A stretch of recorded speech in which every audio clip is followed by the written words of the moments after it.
چونکہ اندھیرا ہے، زمین حائل ہو گئی ہے، کوئی چیز سامنے آ گئی ہے. فرض یہ ہے کہ کوئی چیز حائل بھی نہیں ہے، نور ہی نور ہے، روشن ہی روشن ہے، روشنی ہی روشنی ہے، پھر ہمیں وہ نظر نہیں آتا. یہ کس وجہ سے ہے؟ اس کو فرماتے ہیں جب نور کی شدت اتنی بڑھ جائے، نور اتنا شدید اور زیادہ ہو جائے کہ اب آپ کی لفظیں، ہماری سکت نہیں ہے، ہماری آنکھ میں طاقت نہیں ہے، ہمارے ضعف ہے، اس شدت نور کی وجہ سے اس نور کی ذات کو ہم نہیں دیکھ سکتے. شدت نور کی. اس کی تمثیل سمجھانے کے لیے وہ سورج ہے جب بادلوں کے بغیر 1 بجے دن کے سامنے ہو، دھوپ میں، جون میں، جولائی میں، ہم نہیں دیکھتے. ٹھیک ہے، اس کی ٹکیا کو نہیں دیکھ سکتے. یہاں بھی میں ذرا فرق واضح کروں، اس کی شعائیں ہم پہ پڑ رہی ہوتی ہیں، وہ احساس ہو رہی ہوتی ہیں، لیکن اس سورج کی ٹکیا جو ہے وہ نظر نہیں آتی. وہ ٹکیا کو آپ ذات سمجھ لیں، یعنی اس کی ذات سمجھ ہمیں نظر نہیں آتی، یعنی سورج کی ذات نظر نہیں آتی. اب جو سوال کیا جائے کہ سورج کی ٹکیا یعنی ذات کو میں نہیں دیکھ سکتا، اس کی سبب کیا ہے؟ اندھیرا ہے؟ نور ہے؟ ہاں، شدت نور ہے جو مجھے دیکھنے نہیں دیتا. سبحان اللہ، سبحان اللہ. شدت نور ہے جو مجھے دیکھنے نہیں دیتا. شمس امامت الہیہ، وہ سورج ہے نور کا کہ سورج سے بھی زیادہ ہر شے پر حاضر ہے، وہ حاضر ہے، اور ہم اپنے ضعف و کمزوری کی وجہ سے اس کو نہیں دیکھ سکتے، تو وہ حاضر ہے، ہم اس سے غیر حاضر ہیں.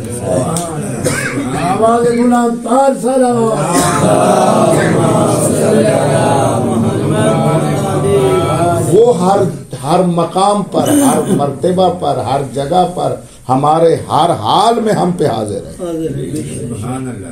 لیکن ہم اپنے کسی حال میں بھی اس کی بارگاہ میں حاضر نہیں ہو سکتے، اس کے شدت نور کی وجہ سے، اس کے شدت نور کی وجہ سے وہ اس قدر ہے. اس کو کہتے ہیں الغیب. وہ حاضر ہے ہم پر شدت نور کی وجہ سے، ہم اس سے غیر حاضر ہیں، اور اس کو کیونکہ نہیں دیکھ سکتے تو اس کو غیب کہہ دیتے ہیں. یہ یا اللہ ہے اس طرح، یا خلیفت اللہ ہے اس طرح. اور لفظ سنو، یا اللہ ہے اس طرح، یا عبداللہ ہے اس طرح. اللہ ہے اس طرح، یا امر اللہ ہے اس طرح. اللہ ہے اس طرح، یا وجہ اللہ ہے اس طرح. یہ جملے احساس کرو، پوری زندگی ہم بولتے ہیں. اب غور سے آپ نے فرما لیا ہے اس کو، وہ غائب ہے. ہائے میرا اللہ، ہمیں حکم ہوا ہے کہ تم اس الغیب کا انتظار کرو. انما الغیب للہ، یہ امام زمان الغیب ہے. فانتظروا، امر ہوا ہے کہ تم اس کا انتظار کرو. سورہ یونس آیت نمبر 20، یہی آیت میں نے پڑھی نا. اس چلو ادھر آ گیا ہوں، ٹھیک آ گیا ہوں. اس کو کیا کرو؟ اس کا انتظار کرو. بس ہم غیب کی انتظار میں ہیں، غائب کی انتظار میں. اللہ کا اسم غیب ہے، غائب نہیں ہے. خدا غائب نہیں ہے، استغفر اللہ. وہ ہمیشہ ہے، وہ ہر جگہ پہ حاضر ہے، وہ غیر حاضر نہیں ہے. ہم ایک حاضر کی انتظار میں ہیں. سارا رونا میرا جگر کا تو یہی ہونا چاہیے نا کہ وہ حاضر ہے، بیٹھا ہے، تشریف فرما ہے، ہر مقام پر ہے. میں بدبخت ہوں کہ اس کو نہیں دیکھ رہا. لہذا ہمیں یہ فرمایا ہے، بڑی توجہ، لطف آئے گا مولانا. ہمیں حکم ہے فانتظروا، کس کا انتظار کرو؟ پہلے فرمایا انما الغیب للہ، الغیب. فانتظرین فانتظر الغیب، یعنی اس غیب کا انتظار کرو.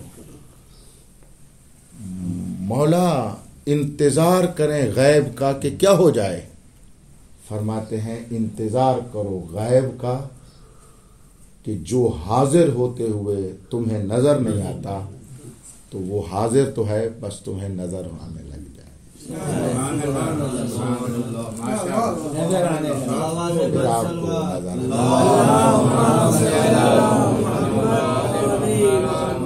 جس کو وہ نظر آنے لگ جاتا ہے پھر اس کی دنیا اور ہو جاتی ہے، پھر اس کی نگاہ اور ہو جاتی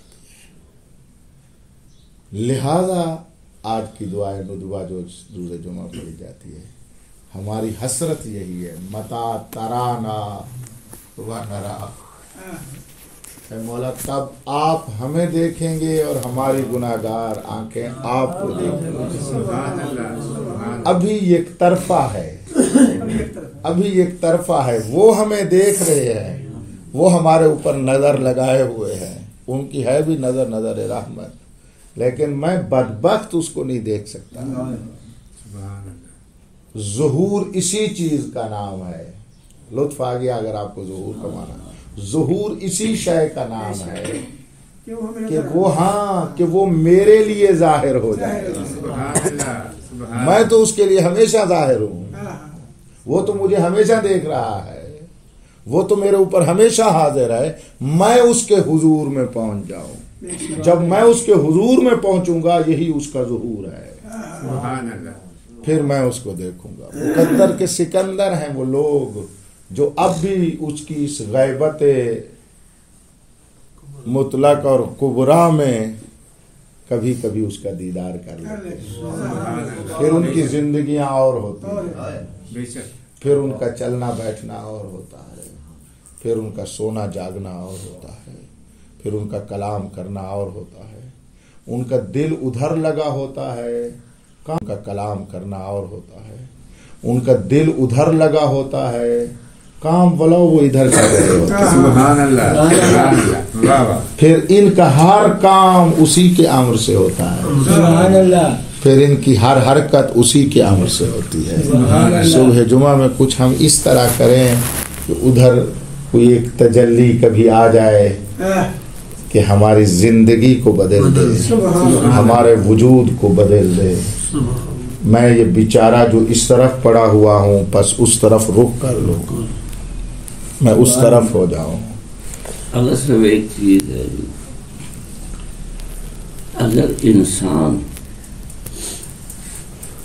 ان کی ولایت کو پا لیتا اور اس پر پابند ہو جاتا تو ہو سکتا ہے وہ غیب بھی یہ نہ ہوتے ہمارے نہ.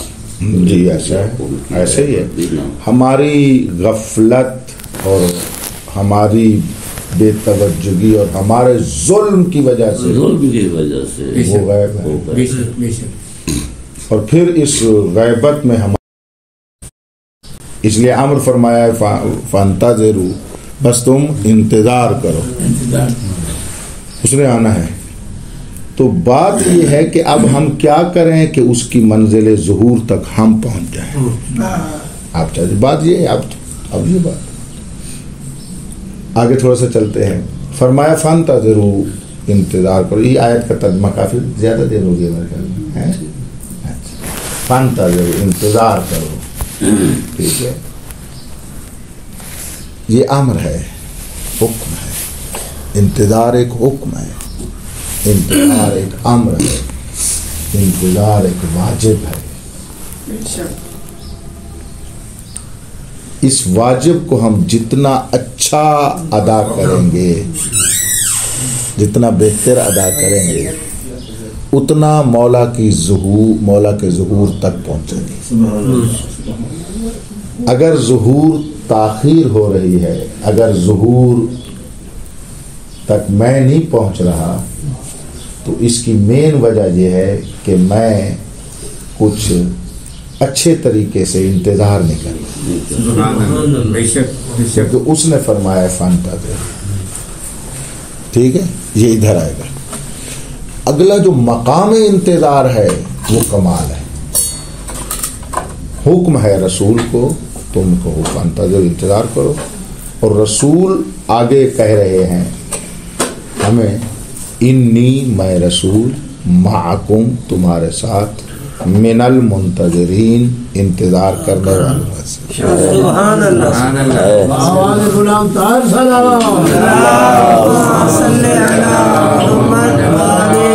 میرا صاحب الزمان وہ امر اللہ ہے جس کی انتظار میں رسول اللہ ہے، سبحان اللہ. سبحان اللہ. جس کے انتظار میں رسول اللہ ہوگا.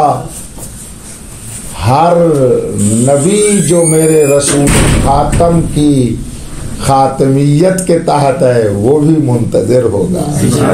بے شک بے شک. سادہ لفظوں میں کہہ دوں، جتنے انبیاء ہیں جیسے ہم اپنے خاتم المرسلین کے امتی ہیں، وہ بھی میرے رسول کے امتی ہیں. سبحان اللہ. سبحان اللہ. کوئی اور امتی عمل کرے یا نہ کرے، معصوم تو کرے گا. بے شک بے شک. ٹھیک ہے. سبحان اللہ. تو پس آدم بھی اسی انتظار میں ہے، حضرت نوح بھی اسی انتظار میں ہے، حضرت ابراہیم و یعقوب و یوسف بھی اسی انتظار میں ہے، حضرت موسیٰ و عیسیٰ بھی انتظار میں ہے. ہم تو فقط حضرت عیسیٰ کا سنتے ہیں کہ چوتھے آسمان پر زندہ ہو کر انتظار میں ہے. نہیں، ہر نبی جہاں پر ہے وہ اس کی انتظار ہے. سبحان اللہ. سبحان اللہ. اور جب حضرت انتظار میں ہے تو سب نبی انتظار میں ہیں.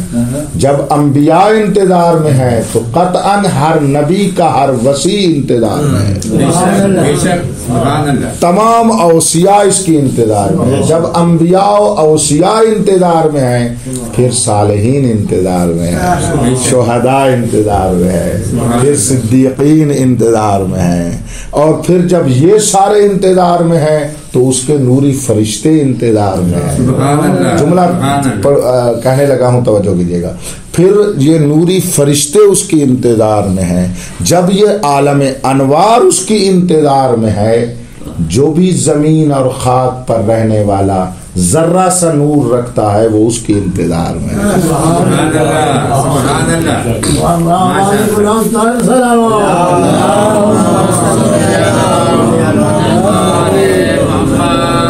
انتظار اس لیے کہا گیا انتظار افضل العبادہ، عبادات میں افضل ترین عبادت انتظار ہے. سبحان اللہ.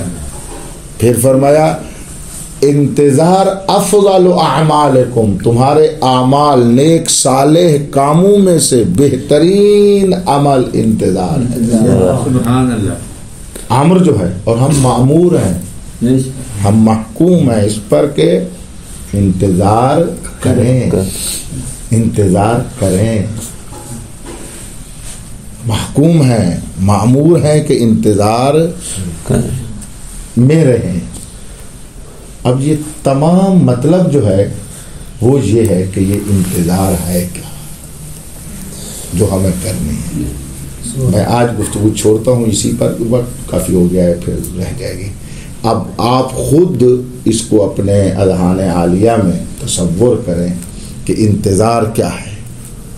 میں فقط توجہ دلواتا ہوں آپ کی، میں دعا مانگ رہا ہوں اسی پر. انتظار کیا ہے؟ اتنا بڑا عمل جس کے اوپر ہم مامور ہیں، محکوم ہیں، افضل عمل ہے، افضل عبادت ہے. مولانا ایک روایت ہے جس نے کمال کر دیا ہے. یہ روایت میرے تجربے کے مطابق انتظار کے موضوع پر کم پڑھی جاتی ہے، اور علامہ مجلسی نے باب الانتظار میں جلد نمبر 52 52 نمبر جلد بحار الانوار میں باب الانتظار میں اس کو پہلی حدیث لکھا ہے. عجیب ہے کہ اس سے اس کو بیان نہیں کیا جاتا، اور وہ حدیث یہ ہے: دین الائمت انتظار الفرج بالصبر. سبحان اللہ.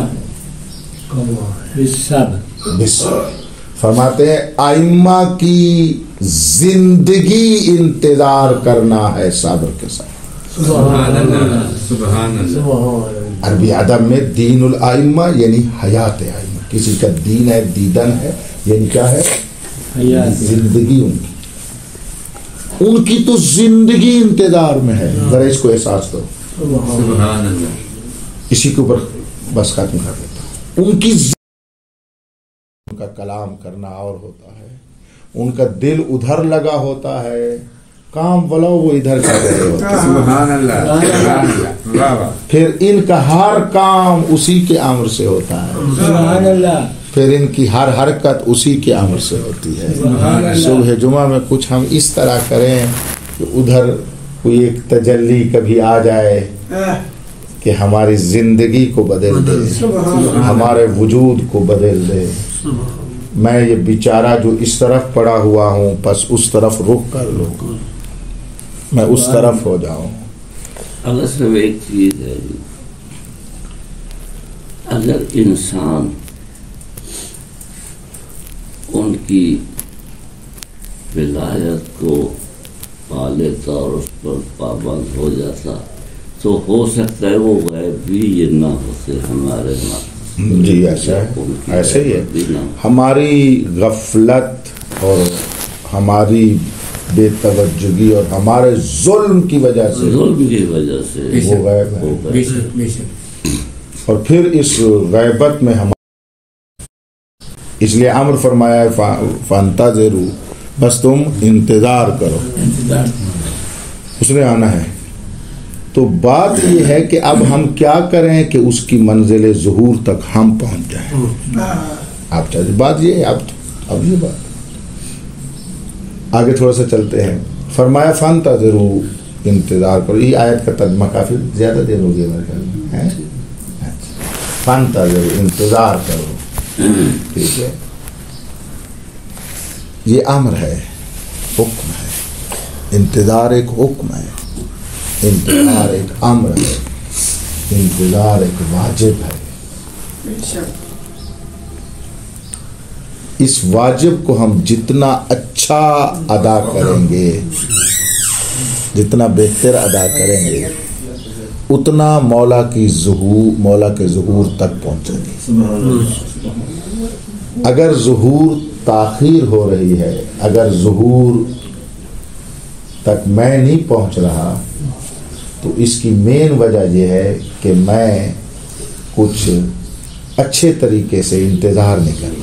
سبحان اللہ، بے شک بے شک، تو اس نے فرمایا فانتظر، ٹھیک ہے، یہ ادھر آئے گا۔ اگلا جو مقام انتظار ہے وہ کمال ہے۔ حکم ہے رسول کو، تم کہو فانتظر، انتظار کرو، اور رسول آگے کہہ رہے ہیں ہمیں، انی، میں رسول، معکم، تمہارے ساتھ، من المنتظرین، انتظار کرنے والوں سے۔ سبحان اللہ، سبحان اللہ، آواز غلام طاہر سلام، میرا صاحب الزمان وہ امر اللہ ہے جس کی انتظار میں رسول اللہ ہے، سبحان اللہ، سبحان اللہ، جس کے انتظار میں رسول اللہ ہوگا۔ ہر نبی جو میرے رسول خاتم کی خاتمیت کے تحت ہے وہ بھی منتظر ہوگا۔ بے شک بے شک، سادہ لفظوں میں کہہ دوں، جتنے انبیاء ہیں جیسے ہم اپنے خاتم المرسلین کے امتی ہیں، وہ بھی میرے رسول کے امتی ہیں۔ سبحان اللہ، سبحان اللہ، کوئی اور امتی عمل کرے یا نہ کرے، معصوم تو کرے گا، بے شک بے شک، ٹھیک ہے۔ سبحان اللہ، تو پس آدم بھی اسی انتظار میں ہے، حضرت نوح بھی اسی انتظار میں ہے، حضرت ابراہیم و یعقوب و یوسف بھی اسی انتظار میں ہے، حضرت موسیٰ و عیسیٰ بھی انتظار میں ہے۔ ہم تو فقط حضرت عیسیٰ کا سنتے ہیں کہ چوتھے آسمان پر زندہ ہو کر انتظار میں ہے، نہیں، ہر نبی جہاں پر ہے وہ اس کی انتظار ہے۔ سبحان اللہ، سبحان اللہ، اور جب حضرت انتظار میں ہے تو سب نبی انتظار میں ہیں، جب انبیاء انتظار میں ہیں تو قطعاً ہر نبی کا ہر وسیع انتظار میں ہے، بے شک بے شک، سبحان اللہ، تمام اوصیاء اس کی انتظار میں ہیں۔ جب انبیاء و اوصیاء انتظار میں ہیں پھر صالحین انتظار میں ہیں، شہداء انتظار میں ہیں، پھر صدیقین انتظار میں ہیں، اور پھر جب یہ سارے انتظار میں ہیں تو اس کے نوری فرشتے انتظار میں ہیں. سبحان اللہ. جملہ سبحان اللہ. کہنے لگا ہوں، توجہ کیجیے گا. پھر یہ نوری فرشتے اس کی انتظار میں ہیں. جب یہ عالم انوار اس کی انتظار میں ہے، جو بھی زمین اور خاک پر رہنے والا ذرہ سا نور رکھتا ہے وہ اس کی انتظار میں ہے. سبحان اللہ. سبحان اللہ. غلام طاہر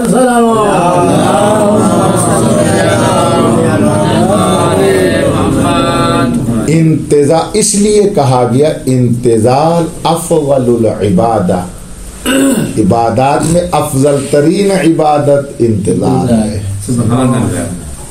پھر فرمایا انتظار افضل اعمالکم، تمہارے اعمال نیک صالح کاموں میں سے بہترین عمل انتظار ہے. سبحان اللہ. امر جو ہے، اور ہم مأمور ہیں، ہم محکوم ہیں اس پر کہ انتظار کریں، انتظار کریں. محکوم ہیں، مأمور ہیں کہ انتظار میں رہیں. اب یہ تمام مطلب جو ہے وہ یہ ہے کہ یہ انتظار ہے کیا جو ہمیں کرنی ہے. میں آج گفتگو چھوڑتا ہوں اسی پر، وقت کافی ہو گیا ہے، پھر رہ جائے گی. اب آپ خود اس کو اپنے اذہان عالیہ میں تصور کریں کہ انتظار کیا ہے. میں فقط توجہ دلواتا ہوں آپ کی، میں دعا مانگ رہا ہوں اسی پر. انتظار کیا ہے؟ اتنا بڑا عمل جس کے اوپر ہم مامور ہیں، محکوم ہیں، افضل عمل ہے، افضل عبادت ہے. مولانا ایک روایت ہے جس نے کمال کر دیا ہے. یہ روایت میرے تجربے کے مطابق انتظار کے موضوع پر کم پڑھی جاتی ہے، اور علامہ مجلسی نے باب الانتظار میں جلد نمبر 52 52 نمبر جلد بحار الانوار میں باب الانتظار میں اس کو پہلی حدیث لکھا ہے. عجیب ہے کہ اس سے اس کو بیان نہیں کیا جاتا، اور وہ حدیث یہ ہے: دین الائمت انتظار الفرج بالصبر. سبحان اللہ. بالصبر فرماتے ہیں ائمہ کی زندگی انتظار کرنا ہے صبر کے ساتھ. سبحان اللہ. سبحان اللہ. عربی ادب میں دین الائمہ یعنی حیات ائمہ. کسی کا دین ہے، دیدن ہے، یعنی کیا ہے؟ زندگی. ان کی تو زندگی انتظار میں ہے. ذرا اس کو احساس کرو. سبحان اللہ. اسی کے اوپر بس ختم کر دیتا ہوں. ان زندگی انتظار میں ہے. اسی انتظار میں صبر کیا اور ہر مصائب پر کو تحمل فرمایا. صاحب ختم نبوت حضرت خاتم الانبیاء اسی انتظار میں. سب کو زیادہ 12ویں امام کے بارے میں میرے رسول نے بتایا ہے، ہر جگہ پر بتایا. جہاں مولا علی کو بتایا ہے وہیں پر خاتم الائمہ کو بتایا. سبحان اللہ. یعنی جہاں پر پہلے امام کو بتایا ہے وہیں پر آخری امام کو بتایا. غدیر میں بھی ایسا ہے. غدیر میں پہلے امام کو بھی بتایا جو خطبہ دیا پیغمبر نے، اور پھر آخری امام کو بھی بتایا. سبحان اللہ. اور پھر آخری امام کے بتانے پر فخر کیا. پیغمبر اسلام نے فخر کیا. خطبہ غدیر میں چاچا جی عجیب جملہ ہے. مولا علی کی ولایت اور تمام کا ذکر کرتے ہوئے جب صاحب الزمان پہ حضرت بولتے ہیں 17 جملے ہیں. 17 جملے ہیں خطبہ غدیر میں. خطبہ غدیر معتبرات مسلمات میں سے ہے جو پیغمبر نے غدیر کے میدان پر دیا. وہ تو اس کا آخری جملہ تھا ایک، جس میں فرمایا من کنت مولا ہو فہذا علی مولا. یہ تو ایک جملہ ہے جو منوایا نا. اس سے پہلے خطبہ دیا ہے، بڑا مفصل ہے. اس کو ایک سال شرح کرنا چاہیے، اس کو سمجھنا چاہیے ہمیں. اس میں ایک جملہ ہے الا، الف کے ساتھ ہے، الا عین کے ساتھ نہیں ہے.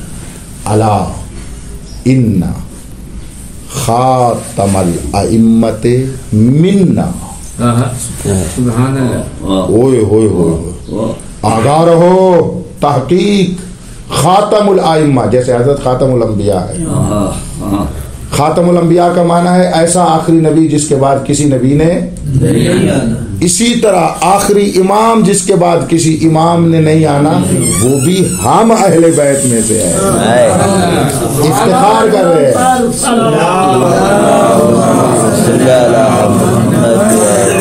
یعنی جیسے ان 12 میں پہلا اہل بیت میں سے ہے، اسی طرح آخری بھی اہل بیت میں سے ہے۔ ہمیں پہچانو تو سوئی ہم کتنی بڑی اہل بیت ہیں۔ جس کو تم کافر، دشمنوں، بدبخت، نجسو، ابتر کہتے تھے، آؤ تمہیں ہم بتائیں ہم کوثر ہیں، ہم آل کوثر ہیں۔ تکبیر، نعرہ رسالت، نعرہ حیدری، ہر محمد وآل محمد غلام طاہر سلام۔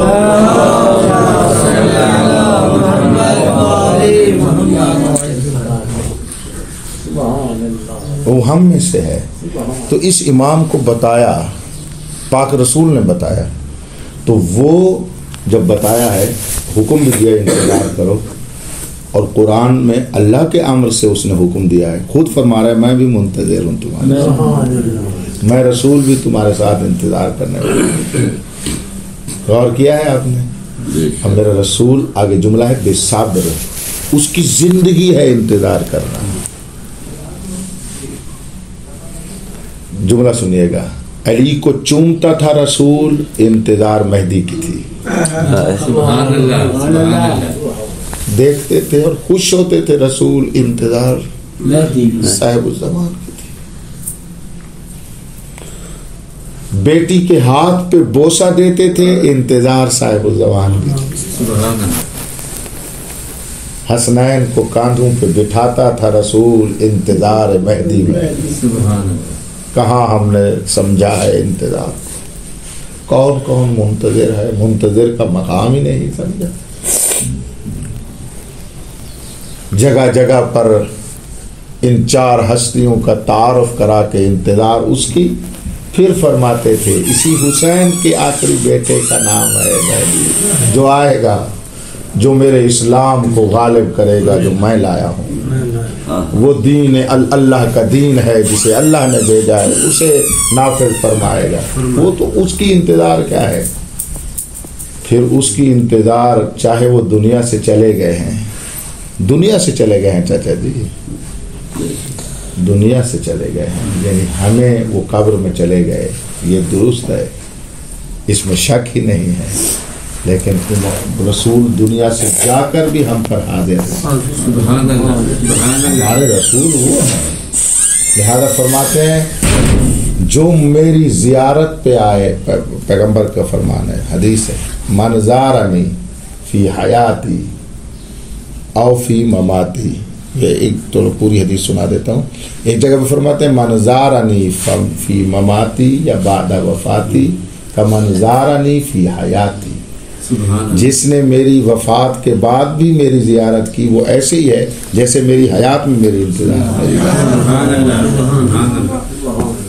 اور ہمیں حکم ہے ان کی مزار پر جا کر بھی توجہ کرنا، ہم نے ان کو مردہ نہیں سمجھنا، استغفر اللہ، سبحان اللہ۔ مردہ نہیں، جو خدا ایک معمولی شہید کو مردہ نہیں سمجھنے دیتا۔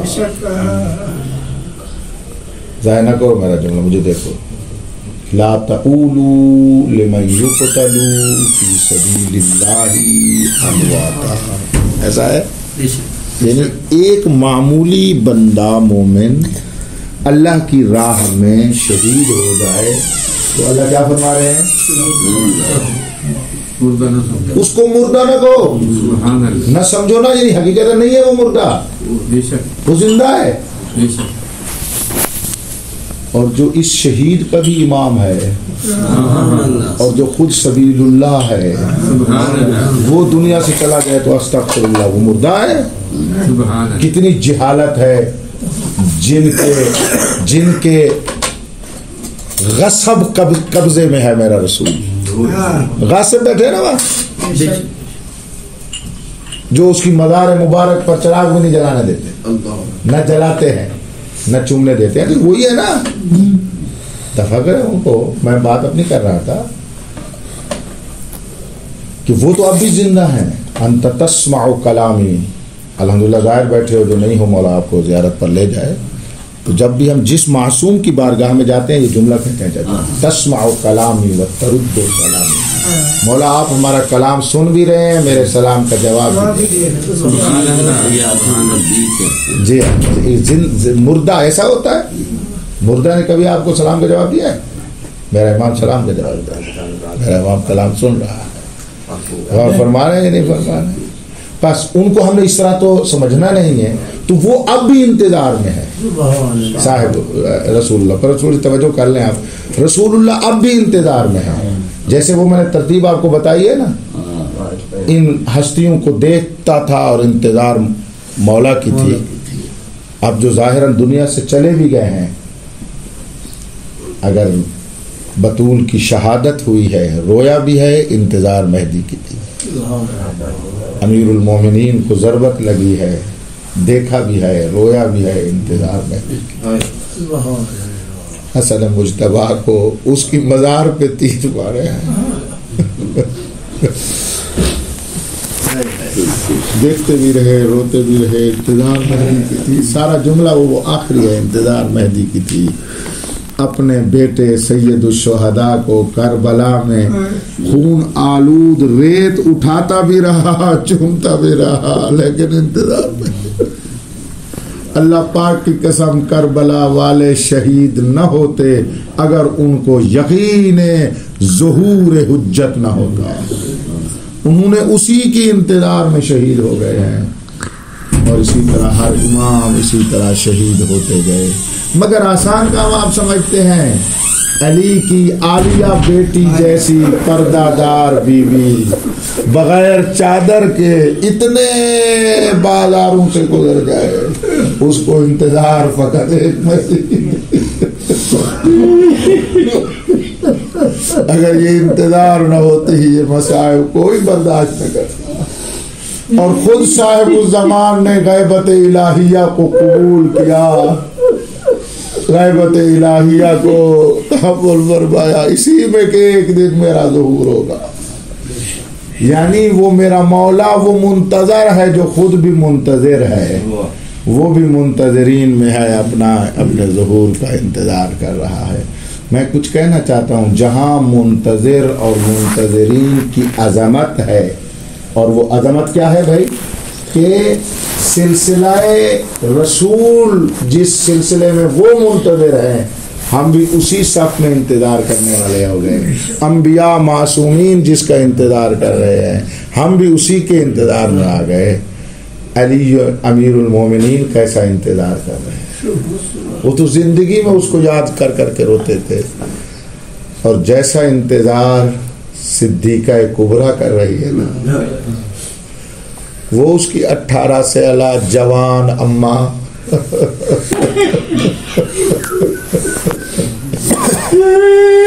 جن کو ظالموں نے مار مار کے بوڑھا کر دیا تھا.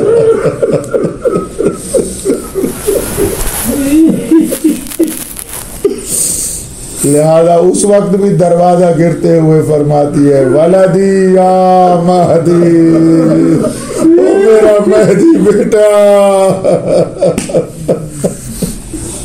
اور کربلا والے جس طرح انتظار میں ہیں، آج میرے خیال میں 28 رجب ہے، ایسا ہے نا؟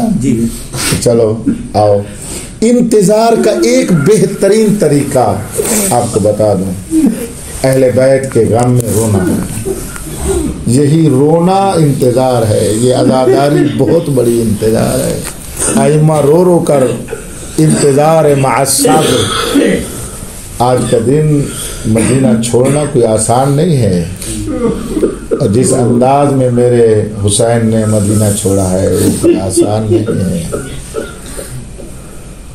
میں یہ مصائب انتظار کے لیے پڑھ رہا ہوں، توجہ اس طرف انتظار کے لیے ہے.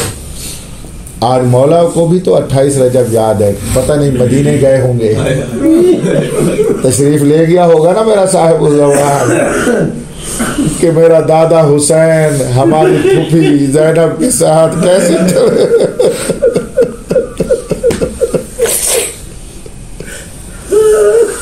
بڑا سخت تھا مولا حسین کے لیے مدینہ کو چھوڑنا. اس لیے مکتب میں لکھا ہوا ہے قدم قدم پہ مڑ مڑ کے دیکھتا تھا، چند قدم چلتے تھے پھر مڑ کر مزار رسول دیکھتے تھے، منہ سے ایک مرتبہ نکلتا تھا الوداع نانا الوداع۔ مزار رسول پر آئے تو یہی تو کہا نا، جو درد تھا میرے مولا کو بوسہ دے کر کہتے ہیں نانا اپنے ساتھ وہ بہنیں لے کر جا رہا ہوں جو تیری مزار پر بھی رات کو آیا کرتی تھی، نانا دعا کرنا بڑی پردہ دار بی بی آزاد لے جا رہا نانا آگے جنگل کے سفر ہے، صحرا ہے، یہ بڑی نورانیہ بی بی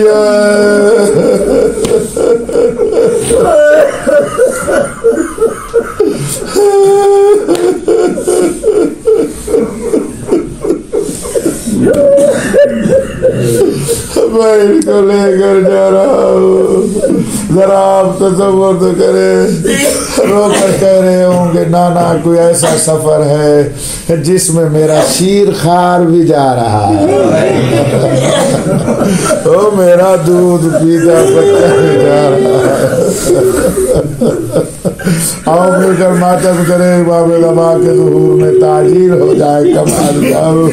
عرض کر رہے ہوں کہ نانا دیکھنا 6 مہینے کا بچہ لے کر جا رہا ہوں، 4 سال کی بچی بھی ساتھ لے کر جا رہا، نانا اس کے بغیر مجھے آرام نہیں آتا، نانا یہ سکینہ ہے میری، نانا میرے دل کا سکون ہے، جب تک اسے نہ دیکھوں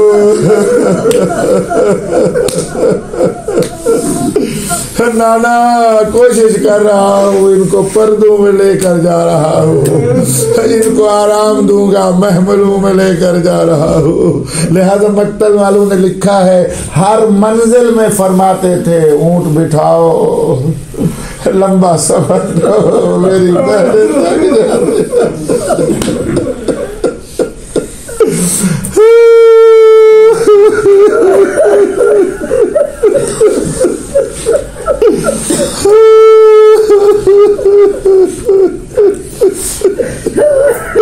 باب الحوائج کا ذہن میں آ رہا تھا جس پر میں رو رہا ہوں تو وہ روایت بھی سنا دیتا ہوں۔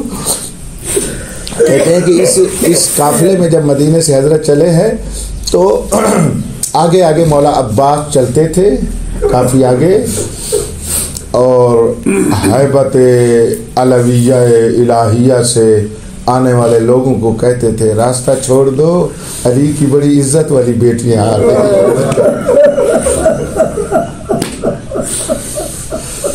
سب آپ بناتے تھے، پھر واپس آتے تھے، بی بی کے محمل کے سامنے یہاں چلتے تھے کہ بی بی فرماتی تھی میں دیکھتی رہ جاؤں، میں دیکھتی رہ جاؤں۔ کسی ایک منزل پر بیٹھے اور مولا عباس کوئی آگے گئے کسی خطرہ کے باعث، پھر واپس آئے اور چل پڑے، اور بی بی کو اس منزل پہ عباس نظر نہیں آئے، رو کر گھبرا کے فرماتی ہے حسین میرا عباس کہا ہے؟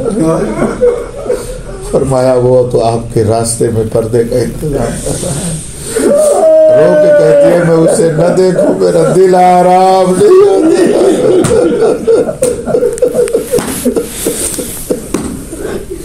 میرے عباس کو بلاؤ،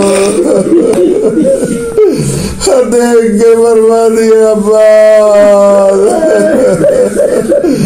تجھے دیکھتی ہوں میرا بال بال جاتا ہے عباس، میں عرض یہی کرتا ہوں بی بی 11 محرم سے لے گا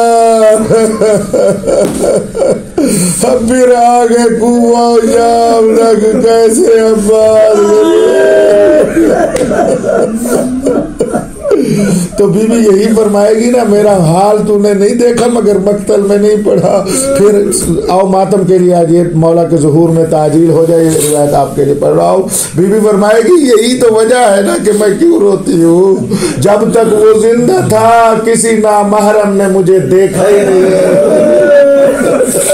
جب سے میرا غازی گیا ہے میری چادر چھین گئی ہے، ہمارا دنی پست میری طرف منہ اٹھا کے دیکھتا ہے۔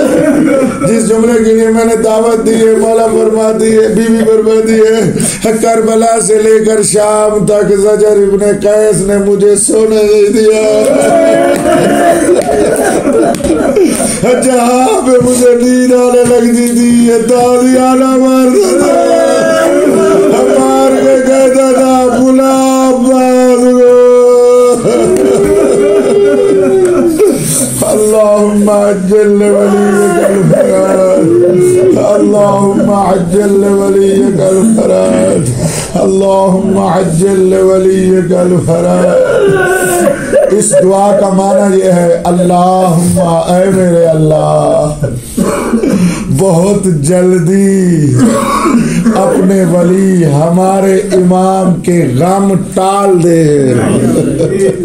فرج کا معنی ہوتا ہے غم ٹالنا، وہ جملہ سنتے نا، فرج یعنی غم ٹالنا۔ پروردگارا میرے مولا کے غم ٹال دے، وہ تو اتنا غمگین ہے کہ مسلسل رو رہا ہے، وہ تو اتنے غمگین ہے کہ خون رو رہے ہیں۔